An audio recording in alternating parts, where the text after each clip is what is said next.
Anxiety. What a lovely way to start out a video. That's like breaking all social norms. It'd be like if someone asked you how you are and you answered truthfully, "Hey, how are you?" Horrible. I had an experience that you may be surprised I've never had before, and I think I'm gonna work my way through it and hopefully help some of you along the way. A little bit of a classic ConnorFranta video for you. I was talking to one of my best friends the other day about how it like baffles me in my current state that people can navigate the world without clinical anxiety or without clinical depression. Like, bitch, how?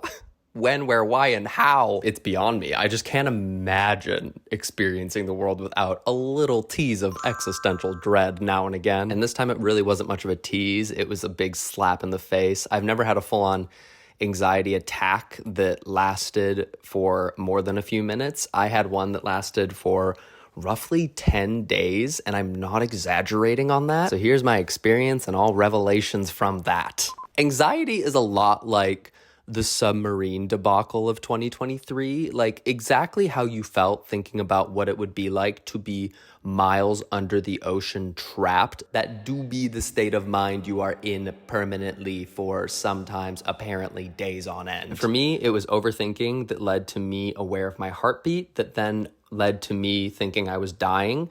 And it was like a cycle of that for 10 days. For 10 days. And it just didn't fucking stop. And I was like, please, please stop. Please help me. I'm just a little boy. I'm a victim of myself. But that never helps. It never helps to be critical of yourself. It never helps to be hard on yourself. You're never going to get out of a difficult mental situation by being mean to yourself. And no one is going to fault you for having a little bit of a break and being extra kind to yourself. It's like you are your own worst enemy, but you're also your only cure. So it's this just like tug and pull of I know what I need to do, but I know what's happening to me. And it fucking sucks. It's fucking horrible. The amount of times people were like, just breathe.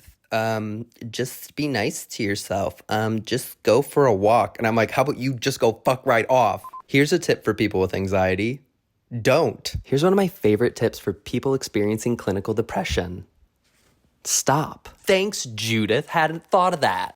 Let's talk a little bit about shame and guilt for a second. I was on a run the other day and I made a Venn diagram in my head where one circle was shame, one circle was guilt, and the center was self-loathing. Because I see shame and guilt as completely different things. I see shame as societally forced upon a person, and I see guilt as typically self-inflicted wounds. And all of it just creates this cycle of self-loathing in the middle. Like there's nothing rarely good that comes from shame, and guilt is something that only eats you alive. It doesn't affect anyone around you. Like excluding rare case scenarios, both are not your fault, and feeling both of them are most likely going to get you nowhere besides a pit, a ravine, a dumpster perhaps, maybe 2 miles below the ocean. It's giving blah, blah, blah, blah, blah, blah, blah, blah, blah.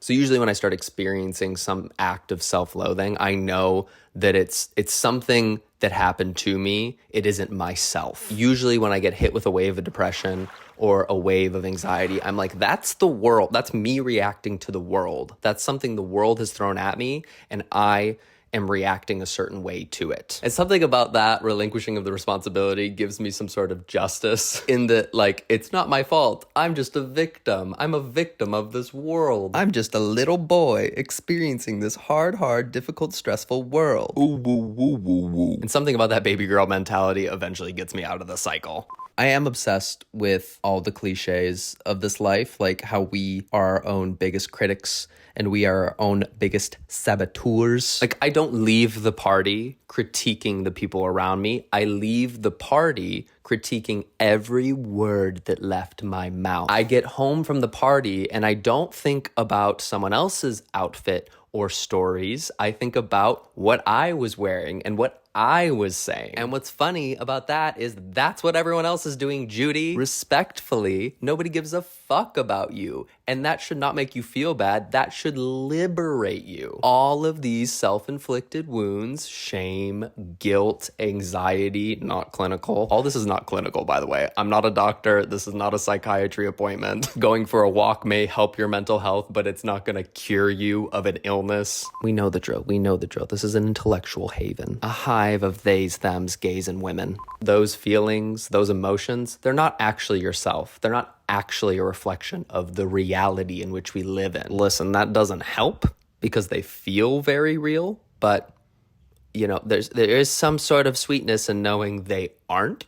And the competitive control freak within me loves the fact that I now have a new puzzle and a little game to play. Here are a few things that helped me get over my 10 days of chronic anxiety. I need a list, so I'm gonna read off of it. Number 1, a classique. Talking about it. Go to your friends, go to your mom, go to a therapist. When you're experiencing irrational thoughts, it does nothing to sit within them, because for some reason they just get louder. It's like putting a brick in a washing machine. It just keeps going and causes more destruction the longer it's in there. So call your friends. Let them reassure you they love you and let them be there for you. It's practically their job. You can't have me at my hot, sexy, and fertile if you can't handle me at my anxious and depressed. Cut the caffeine. Cut the news. It's practically like saying stop breathing. Listen. I love a latte like the next guy. I love a political debate like the next woman. But it's going to do me no good if I'm experiencing existential dread. Hearing another poor Republican take will just send me further into the pits of despair. With an extra shot of espresso, I'm doomed. I'm doomed. Oh God, it's exactly what I want, though. It really is. What's next here? Gratitude journal. You know what? I think a gratitude journal may help other people, but for me, it just made me like really pissed. Every morning I would get up and I'd be like, I'm thankful for the morning sun and I'm thankful for my mom. Like, no shit. That's so stupid. Honestly, as an adult, having anxiety just feels so silly. It really does feel ridiculous. You're like, oh no, I'm a victim of my own brain. I'm following neurological pathways that I made as a 6-year-old. Like, grow up. That one time someone commented on my weight as an 8-year-old now affects me as a 30-year-old. Like, Jesus Christ. It's ridiculous. It really is. But then again, so is everything else. Making plans, trying new things. I will say I did finally pull out my sewing machine that I've had in my garage for like 4 years, and it was a wonder. I did a few stitches, not gonna lie. I made this entire outfit.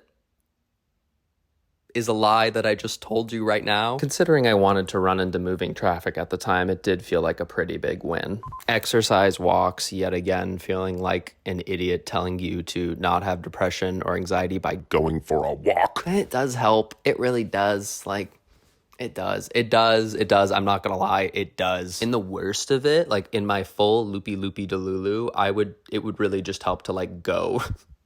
God, I sound wild. It would go, I admit this? Okay. I would literally go touch grass, okay? I said it. I fucking said it. I would go lay in the park and like pet the grass like a high maniac, and it would help. I would feel very centered. I would be reminded that we're all just little ants on a big rock in a big space. None of it matters. None of it matters. But then hours later, I would feel the heartbeat again and think, oh, yep, here it goes. The end. This is the end? Okay. Thought it would be different. I can't die now. I'm too hot. Let's see what else. Keep breathing. Shout out Ariana Grande. Go to therapy. Shout out Logic. Ugh. Yeah, going to therapy very much helps, but that's along the lines of talking to somebody. So yeah, you know that. You know all this. Pass your responsibility on to someone else. I think that's easier said than done, especially in this economy, in this socio-economical situation. It's easier said than done, again, in like a capitalist society that rewards people for working through the pain. Rub some dirt on that mental illness. Any responsibility that you can relinquish, do so, because why? You are not a burden. Say it with me now. You are not a burden. Okay, Mr. Rogers has left the building. Let's get back to some tomfoolery. The vibe, shenanigans. The character, hooligan. I just think it's personally very helpful to know that in like a sick and twisted way that other people struggle. Like, there is something really nice about seeing people that you watch or people that you look up to also doing poorly sometimes. It's not nice to hope that people are doing that way, but there is something very human and very equalizing to know that everyone experiences the world in rough patches. Everything's not perfect. Everything's not all rainbows and butterflies all the time. And also, yet again, amplifying the fact that nothing matters in a really positive way, not like in a sad existential way. So if you're having a moment and you need a moment, take a moment. It really will be fine. It really will work out. I promise you that. Normalize having a mental breakdown. I'll be brave enough to say it. Get ready with me to have an anxiety attack. Get ready with me to experience irrational thoughts. Get ready with me as the entire world caves in around me. And really, ultimately, it does just help for me to remember that the aliens are coming and the orcas are scheming. So, yet again, nothing matters. Relinquish control. Our time is up. Okay, I'm going to go follow my own advice and go for a little bit of a walk. It's good to see you. I hope you're well. Let me know in the comments what's your experience with anxiety. Honestly, let me know in the comments how you are feeling today. I think it'll relate to everyone. You know, some unity, some bonding, some vulnerability.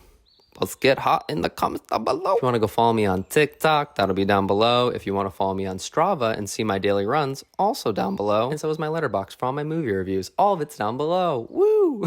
Love ya, miss ya, see ya in the next one. Bye.